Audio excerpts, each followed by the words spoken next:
This sight looks familiar, like I know this vehicle. Like, really know this vehicle. I'm changing that today. So, oddly looks familiar, doesn't it? Like it used to be my old car.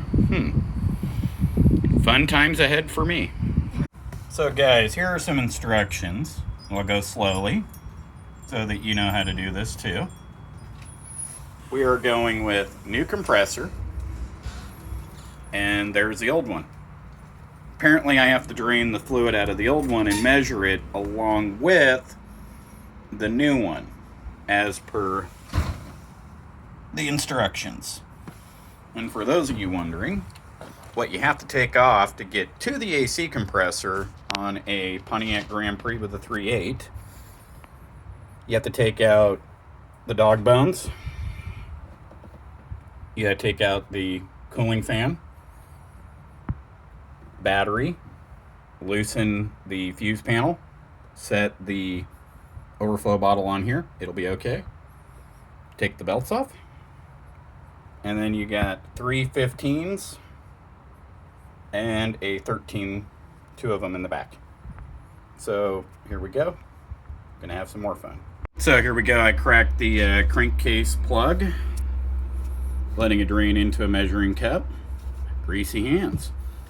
Should come up to roughly 2 fluid ounces. So we're gonna wait and see. Then I'll consult the directions and we'll move forward with the new one.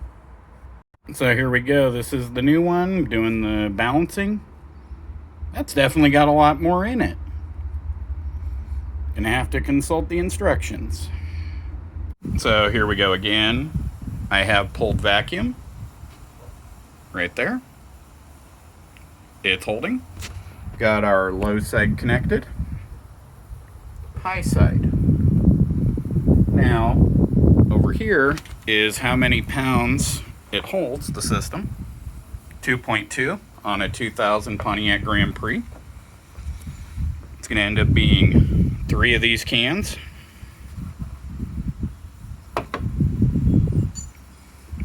And I have been good. I have been waiting.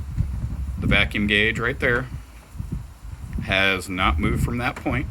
So we are good to go. All right, guys.